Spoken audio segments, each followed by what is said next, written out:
मुगलिया आक्रांताओं की निशानी बाबरी टीले को ध्वस्त हुए आज 32 साल पूरे हो गए। आज शौर्य दिवस और जुम्मे की नमाज एक साथ पढ़ने के कारण उत्तर प्रदेश की पुलिस अलर्ट मोड पर रही। उत्तर प्रदेश के 26 जिलों में खास तौर पर पुलिस को सतर्क रखा गया था। दरअसल संभल में जामा मस्जिद के सर्वे के बाद दंगाइयों ने जिस तरीके से पथराव किया था, उसके चलते जुम्मे की नमाज को लेकर शासन स्तर से अलर्ट जारी किया गया था। शौर्य दिवस और संभल हिंसा के मद्देनजर जुम्मे की नमाज को लेकर आज यूपी पुलिस अलर्ट मोड पर रही। जुम्मे की नमाज के दौरान ड्रोन कैमरे से निगरानी भी की गई। दूसरी ओर बनारस के यूपी कॉलेज में भी बाहरी लोगों के प्रवेश पर पूरी तरीके से रोक लगा दी गई। कॉलेज परिसर में मौजूद मजार पर किसी को भी नमाज पढ़ने की अनुमति नहीं दी गई। रामनगरी अयोध्या में सुरक्षा के कड़े प्रबंध किए गए और विशेष तौर पर निगरानी बढ़ाई गई। अयोध्या में आज से राम विवाह उत्सव कार्यक्रम भी मनाया जा रहा है। ऐसे में पुलिस अतिरिक्त निगरानी करती दिखाई दी। राजधानी लखनऊ में लखनऊ के पुलिस कमिश्नर अमरेंद्र कुमार सिंगर और 5 जोन के अफसर गश्त पर निकलते हुए दिखाई दिए। संवेदनशील 26 जिलों में खास तौर पर सतर्कता बढ़ाई गई। शौर्य दिवस को देखते हुए बनारस में शिव भक्तों ने पूजा पाठ भी किया। इसी बीच मुख्यमंत्री योगी आदित्यनाथ के निर्देश के बाद उत्तर प्रदेश के कई जनपदों में मीनारों पर लगे कानफोड़ू लाउडस्पीकर भी उतारे गए। जुम्मे की नमाज को लेकर काशी, मथुरा और अयोध्या में खास तौर पर निगरानी बढ़ाई गई थी। जिलों के कई वरिष्ठ अधिकारी फुट पेट्रोलिंग करते हुए भी नजर आए। राज्यसभा में नोट कांड को लेकर सत्ता पक्ष और विपक्ष के बीच जमकर हंगामा हुआ। आप बता दें कि सीट संख्या 222 के पास 500 का नोटों का भरा हुआ बंडल मिला। इस कार्रवाई सदन की कार्रवाई शुरू होते ही राज्यसभा के सभापति जगदीप धनखड़ जी ने इस बारे में सदन को सूचित किया। इससे सत्ता पक्ष और विपक्ष आपस में भिड़ गए। संसद के शीतकालीन सत्र का आज 9वां दिन था। शुक्रवार को जैसे ही सदन की शुरुआत हुई तो राज्यसभा के सभापति जगदीप धनखड़ ने कहा कि कल जब सुरक्षा एजेंसियां नियमित जांच कर रहे थे तो उन्हें सीट नंबर 222 पर 500 रुपए के नोटों की गड्डी रखी मिली। ये सीट कांग्रेस सांसद अभिषेक मनु सिंघवी को आवंटित की गई है। उन्होंने कहा कि परंपरा के अनुसार जांच का आदेश दिया गया है। यह स्पष्ट नहीं है कि करेंसी नोट असली थे या नकली। कांग्रेस अध्यक्ष मल्लिकार्जुन खड़गे ने कहा कि जब तक जांच पूरी नहीं हो जाती तब तक किसी भी सदस्य का नाम क्यों उजागर किया गया। इस पर राज्यसभा के नेता जगत प्रकाश नड्डा और संसदीय कार्य मंत्री किरेन रिजिजू ने उन पर पलटवार किया और कहा कि नाम सामने आने पर क्या दिक्कत है। आप बता दें कि सदन की कार्रवाई शुरू होने से पहले और खत्म होने के बाद सदस्यों की सीट पर जाकर जांच की जाती है। मिजोरम डिफेंस लीग ने मणिपुर हिंसा के पीड़ितों को आइजोल में दी श्रद्धांजलि। MDL ने मणिपुर में चल रहे जातीय हिंसा के बीच अपनी जान गंवाने वाले 12 कुकीजो पशुओं को श्रद्धांजलि देने के लिए एक प्रोग्राम का आयोजन किया। ये प्रोग्राम आइजोल की वनपा हॉल के सामने हुआ, जिसे फेयरवेल स्पीच सेरेमनी के रूप में डिस्क्राइब किया गया। इसमें कई अलग अलग फील्ड्स के लोग शामिल हुए। सोर्सेज के मुताबिक मरने वालों में से 10 लोग मणिपुर की जिरीबाम डिस्ट्रिक्ट में CRPF के साथ एक अलेज गन फायर में मारे गए थे। उनके अंतिम संस्कार एक दिन पहले मणिपुर की चुराचंपुर डिस्ट्रिक्ट में किया गया। आइजोल के इस इवेंट में मिजोरम CM के एडवाइजर और JPM के 8 MLA जैसे डिग्निटरीज ने शामिल होकर अपने विचार रखे। इस दौरान मई 2023 से शुरू हुए जातीय हिंसा के बड़े प्रभाव पर चर्चा हुए।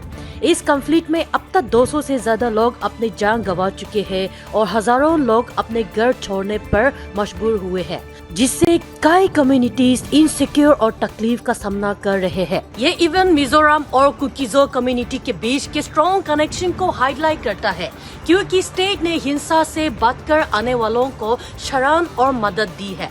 ऑब्जर्वर्स का कहना है कि ये इवेंट कंपैशनेट और रिकंसिलिएशन की जरूरत को रीएंफोर्स करता है, जो कि रीजन के चल रहे टेंशंस के बीच बहुत जरूरी है। मैं सुदर्शन न्यूज चैनल के लिए मिजोरम राज्य से। छत्तीसगढ़ के जशपुर जिले के साई टांगर टोली में कुछ दिन पूर्व पुलिस ने पशु तस्करों पर बड़ी कार्रवाई की थी। उसके बाद भी इस क्षेत्र से गौवंश तस्करी के मामले सामने आ रहे हैं। इस पूरे मामले में पुलिस ने एक और आरोपी को गिरफ्तार कर लिया है। छत्तीसगढ़ में गौवंश तस्करों पर शासन और प्रशासन सख्त कार्रवाई करने का दावा करता है, लेकिन बहुत सारे ऐसे जिले हैं जहां पर गौवंश तस्करी के मामले लगातार सामने आते रहे हैं। कुछ दिन पूर्व छत्तीसगढ़ के जशपुर जिले के साई टांगा टोली नामक गांव में गौवंश तस्करों पर पुलिस ने बड़ा एक्शन लिया था। इस दौरान कई गौवंश तस्करों को गिरफ्तार किया गया था, साथ ही बड़ी संख्या में वाहन भी बरामद किए गए थे। ऐसे में इस पूरे मामले में एक बार फिर शमशेर अली नामक एक गौ तस्कर को जशपुर पुलिस ने गिरफ्तार कर लिया है। बताया जा रहा है कि साई टांगा टोली का कुख्यात गौ तस्कर शमशेर अली गौवंश तस्करी करने के लिए इसे झारखंड लेकर जा रहा था। इस दौरान पशु तस्करी करते शमशेर अली को पुलिस ने रंगे हाथों गिरफ्तार कर लिया है। इस पूरे मामले में कार्रवाई करते हुए पशु क्रूरता अधिनियम के तहत पशु तस्करों पर कार्रवाई की गई है। आपको बता दें, छत्तीसगढ़ में बहुत सारे ऐसे जिले हैं जहां पर समय रहते गौवंश तस्करी के मामले लगातार सामने आ रहे हैं। कई जिलों में पुलिस लगातार कार्रवाई भी कर रही है। जशपुर जिले के साई टांगा टोली गांव के शमशेर अली ही नहीं बल्कि ऐसे बहुत से गौवंश तस्कर हैं जिस पर जशपुर पुलिस लगातार कार्रवाई कर रही है। ऐसे में माना जा रहा है कि ऐसे लोगों की गिरफ्तारी के बाद कई और चौंकाने वाले खुलासे क्षेत्र से हो सकते हैं। 70वीं बीपीएससी प्रतियोगिता परीक्षा में नॉर्मलाइजेशन का विरोध कर रहे छात्रों ने आज बीपीएससी कार्यालय के बाहर पटना में जमकर प्रदर्शन किया, जिसकी वजह से नेहरू पथ पर घंटों अफरा तफरी का माहौल रहा।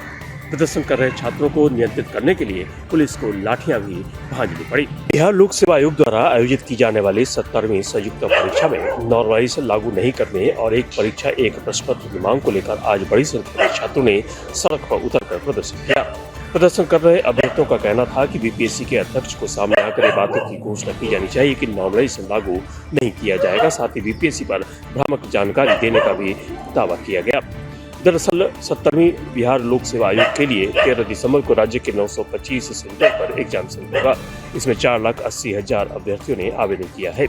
एक वर्ग द्वारा दावा किया जा रहा है कि इस बार बीपीएससी ने परीक्षा में नॉर्मलाइजेशन लागू करने की योजना बनाई है और इससे अभ्यर्थियों में खासा उत्साह देखा जा रहा है। हालांकि बीपीएससी द्वारा नॉर्मलाइजेशन लागू होने के दावे को सिरे से नकारा भी गया है।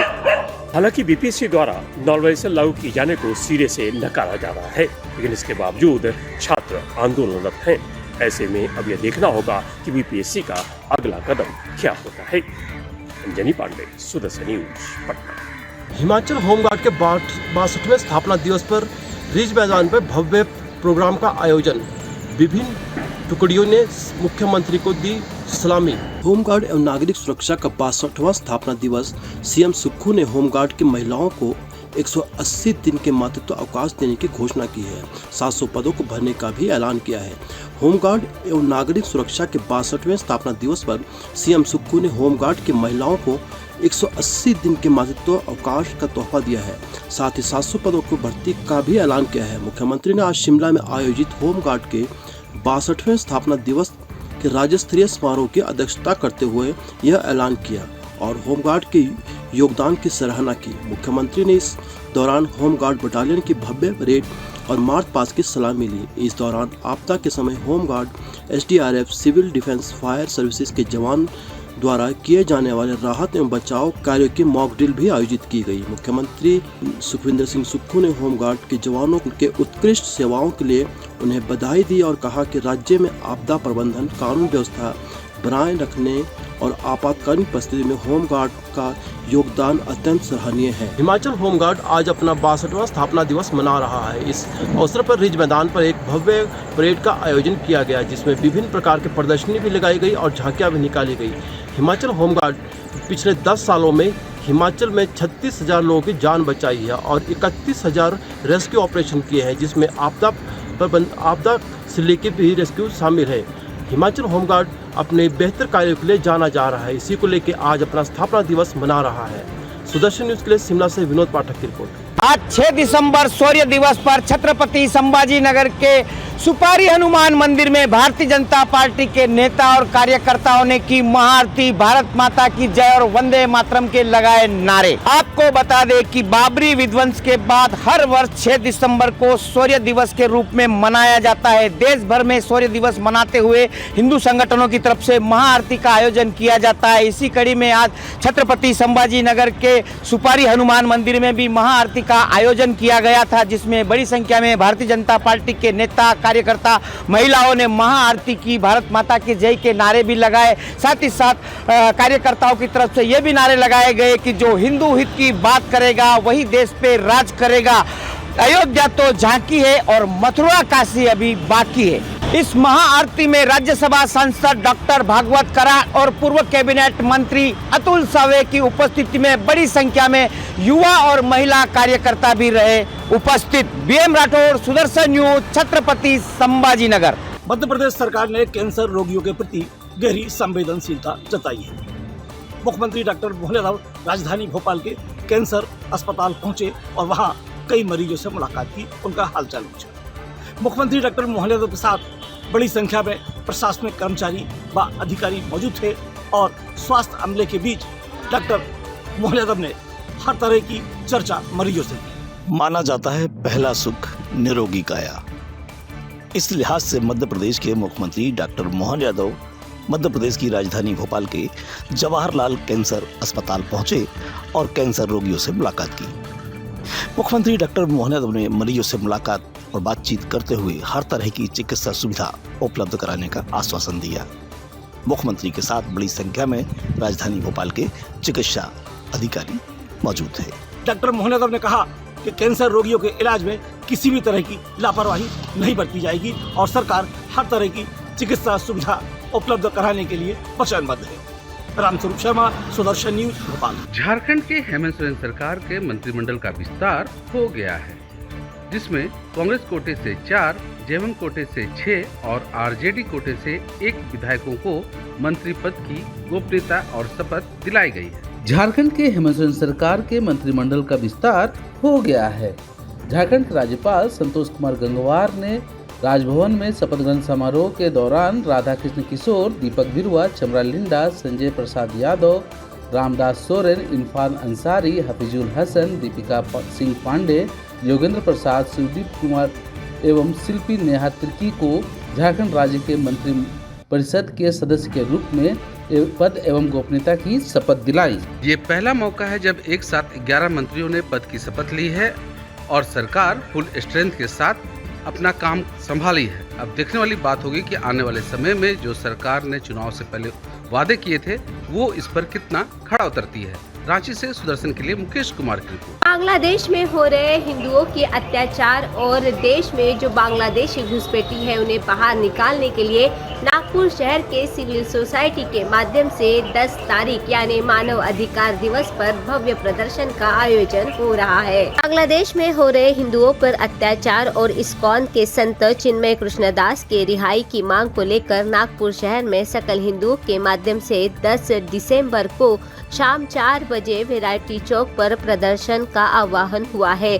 10 दिसंबर मानव अधिकार दिवस है। ये मानव अधिकार सिर्फ मुसलमानों के लिए नहीं, बांग्लादेश के हिंदुओं के लिए भी है। यह बात देश के प्रधानमंत्री और मानव अधिकार के अध्यक्ष को बताने का दिन भी कहा जा रहा है। हिंदुओं के तीव्र भावनाओं की शुरुआत मानव अधिकार दिवस से नागपुर में होगी। आने वाली सदी में हिंदुओं को अब एक छत्र होने की जरूरत है। यही बात ध्यान में रखते हुए इस्कॉन मंदिर से नागपुर शहर के सभी हिंदुओं को ये आह्वान किया गया है। तो वही सकल हिंदुओं और सिविल सोसाइटी के माध्यम से यह भव्य आंदोलन भी जोरदार रूप लेगा। स्नेहल जोशी, सुदर्शन के लिए, नागपुर, महाराष्ट्र। जय हिंद।